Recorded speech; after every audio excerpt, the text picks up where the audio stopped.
강물이 흘러 돌아오지 않듯 사람의 생명도 그와 같아서 한 번 떠나면 다시는 돌아오지 않는다. 인생이 짧다 한탄하지 말라. 모든 것은 변화하는 법이다. 세상은 불안정하며 모든 것이 변화한다. 끊임없이 변화하는 세상에서 안정을 찾기 위해서는 변화를 이해하고 받아들일 수 있는 태도가 필요하다. 변화를 수용하는 마음을 가지면 내면의 평화를 유지할 수 있다. 욕심을 내려놓고 만족해라.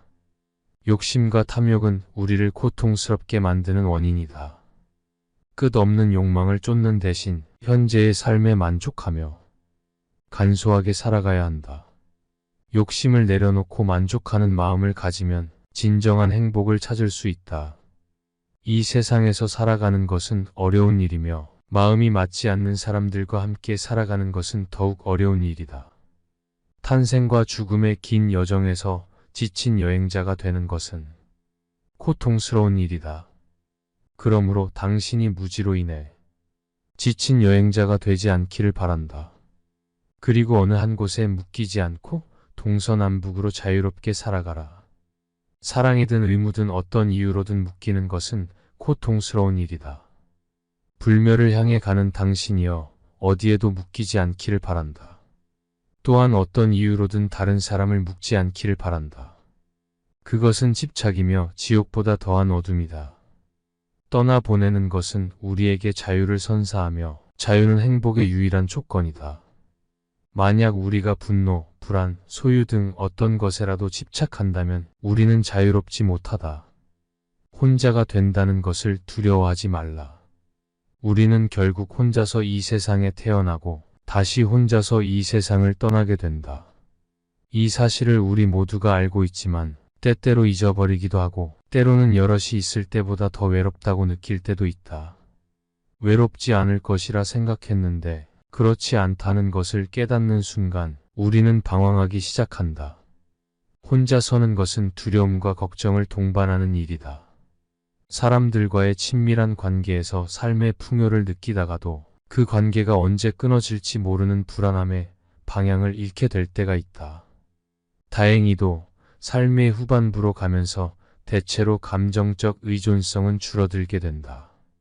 이는 사람들이 나이가 들면서 인간 관계에 대한 관심이 줄어들고 혼자 있는 시간을 더욱 즐기며 자신의 내면적인 취미나 관심사에 더 집중하게 되기 때문이다.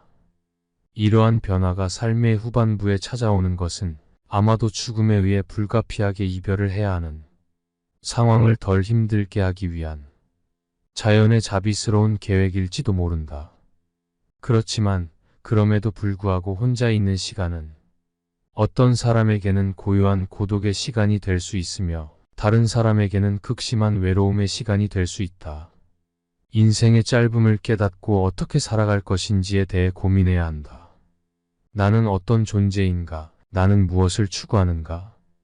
나는 어떤 인간이 되고 싶은가? 나는 어떻게 살아가고 싶은가를 묻는 것이 중요하다. 이런 질문 없이 단지 창의적이고 싶다. 더 나은 삶을 원한다는 것은 문제가 될 수 있다. 나이가 들면서 고독을 받아들이는 것이 필요하다. 자신의 중심을 잡게 되면 혼자 있어도 절대 외롭지 않다. 중심이 잡힌 사람은 자유로워진다. 고독을 수용하면 외로움을 극복할 수 있다. 나 혼자라도 다른 사람에게 의존하지 않고 안정을 유지할 수 있다. 외로움을 이유로 시간을 허비하며 가치 있는 일을 하지 않는 것은 피해야 한다.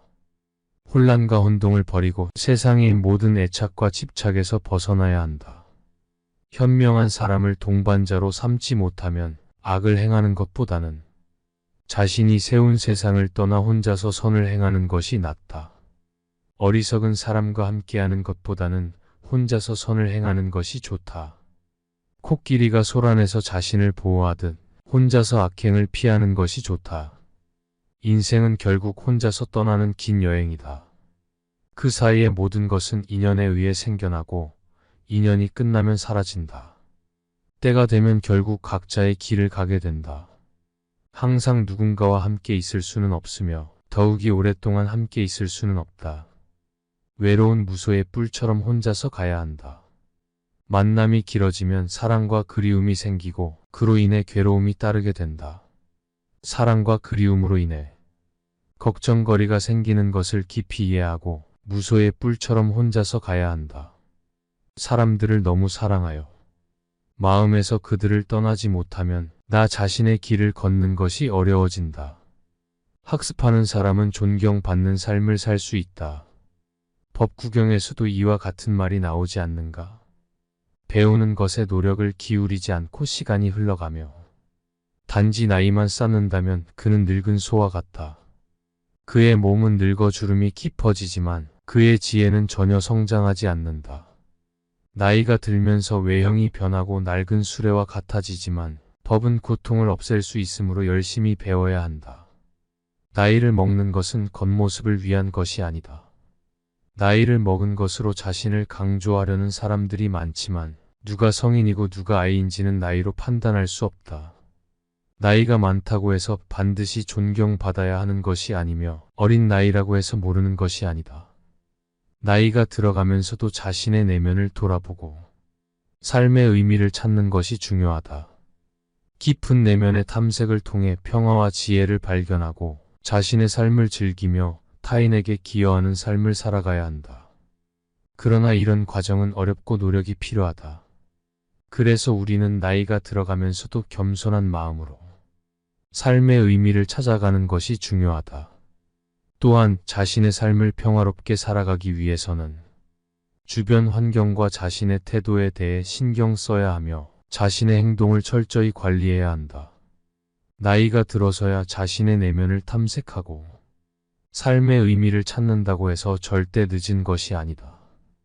오히려 이런 과정은 우리에게 더 깊은 삶을 살아가는 기회를 제공한다. 부처님께서는 자신의 행복을 추구하는 사람들에게 슬픔, 욕망, 걱정을 버리라고 말씀하셨다. 자신의 고민의 화살을 제거하라고 말씀하셨다. 고민의 화살을 제거하고 마음의 평화를 무조건적으로 얻는다면 모든 걱정을 넘어서 근심 없는 평화로운 존재가 될 것이다. 우리 자신과 우리의 영혼을 압박하는 무거운 부담을 내려놓지 않는다면 우리가 움직일수록 그 부담은 우리를 더욱 짓누를 것이다. 긴장과 책임감, 걱정에서 벗어나 차분하고 평화로워지며 모든 것을 받아들이는 변화가 필요하다. 그리고 이 변화는 무언가를 하는 시점이 아니라 부담을 내려놓는 순간에 일어난다는 것을 알아야 한다. 문제는 나이가 드는 것이 아니라 마음이 노화하는 것일 때이다. 늙음은 아름다운 과정이지만 그것이 낡음을 의미한다면 삶이 점차 죽어가는 것을 의미함으로 절망적일 수 있다. 사람의 신체는 점차 약해지고 낡아져 결국에는 땅에 묻혀 사라지지만 마음은 늙지도 약해지지도 않는다. 몸이 늙어가더라도 마음은 시간의 흐름에 따라 더욱 깊어지고 더 큰 깨달음을 얻어 성숙한 삶을 이룰 수 있다. 이것이 바로 고귀한 늙음이다. 아름답게 늙어가는 사람들을 보면 늙은 나이에도 불구하고 젊은 마음의 열정과 꿈, 그리고 희망이 있다. 몸이 늙었어도 마음이 항상 새로움을 추구한다면 평생을 살아도 늙지 않는 사람이 아닐까. 자신이 좋아하는 것을 할 때 인생은 진정한 의미를 가지게 된다. 우리 삶의 유일한 문을 열어주는 방법은 매우 간단하다. 자신을 소중하게 여기는 사람은 항상 자신이 하고 싶은 일이 있다.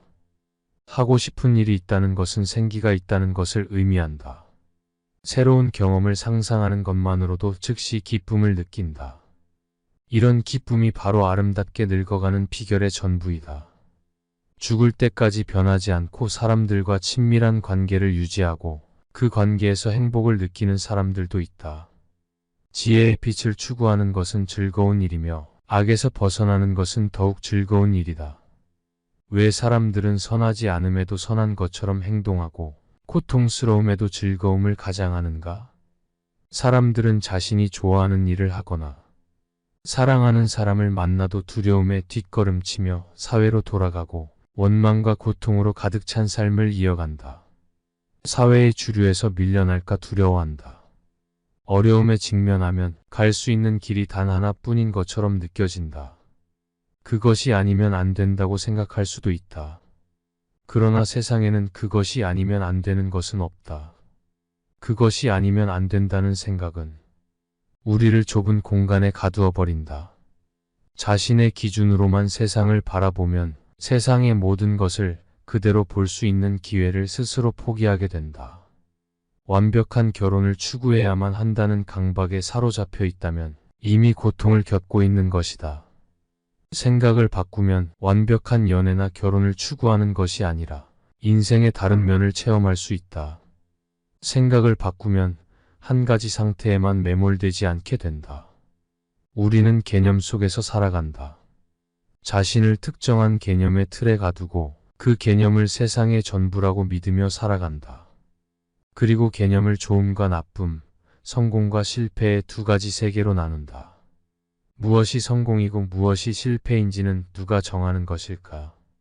진정한 자신으로 살아가기 위해서는 용기가 필요하다. 남들이 생각하는 행복과 내가 생각하는 행복을 구분하고 받아들일 수 있어야 하기 때문이다. 현재 자신의 삶에서 기쁨을 느끼고 그것을 즐기려는 충분한 용기와 의지가 있다면 남의 말에 휘둘려 더 나아지려고 애쓸 필요가 없다. 그저 자신의 삶을 지키며 자연스럽게 살아가면 된다. 부처님은 이렇게 말씀하셨다. 승리는 원한을 불러오고 패배한 사람은 슬퍼하고 있다. 그러나 승리와 패배를 모두 내려놓은 사람만이 진정한 행복을 누릴 수 있다. 개념은 나를 가두는 감옥이다. 모든 고민은 자신의 개념에서 비롯된다. 부처님은 이 세상과 인간의 모든 개념 속에는 우리 생명이 안락하게 머무를 곳이 없다고 말씀하셨다. 기존의 체계와 의식을 의심하고 반박하라. 개념에서 해방된 마음은 어디에도 머무르지 않고 물처럼 흐른다. 막다른 길에 가로막혔다고 느낄 때 시각을 바꾸어 보면 자신이 집착하고 있는 개념 밖에 무수한 길이 있음을 발견하게 될 것이다. 다시 눈을 뜨고 마음의 빛을 밝혀라. 무엇을 기뻐하고 무엇으로 웃을까? 삶은 끊임없이 불타오르고 있으니 깊은 어둠 속에 묻혀서 어찌 촛불을 찾지 않는가? 불길 속에서 불타오르고 있음에도 불구하고 자신을 인식하지 못하고 깊은 어둠 속에 묻혀 어둠이 세상의 전부인 것처럼 오해하며 방황하고 있다. 다시 눈을 뜨고 당신의 마음의 빛을 밝혀라. 눈을 들어 하늘을 보라. 푸른 하늘이 영원한 것처럼 진리 또한 그런 것이다. 진정한 삶은 당신 밖에 있는 것이 아니라 당신 안에 있는 것임을 기억하라.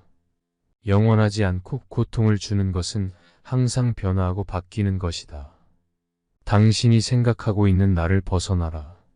나를 벗어나면 당신은 굉장히 자유로울 것이다. 당신이 아닌 곳에서 당신을 찾지 말라. 당신이 서 있지 않은 곳에서 당신의 위치를 찾지 말라. 당신이 주고 싶은 마음이 없다면 주는 행위를 멈추라. 당신의 마음이 담기지 않은 어떤 행위도 그곳에는 당신 자신이 없기 때문이다. 당신은 완전히 당신 안에서 존재하기 때문이다. 사람은 자신의 영역에서 살아야 한다. 그렇게 해야만 마음의 안정을 얻고 흔들리지 않고 살 수 있다. 세상에서는 자신의 집이 있어야 생활이 안정된다고 말하지만 부처님이 말한 영역은 세상 밖의 것이다. 끝까지 경청하여 주셔서 감사합니다. 구독과 좋아요는 영상 제작에 큰 힘이 됩니다. 감사합니다.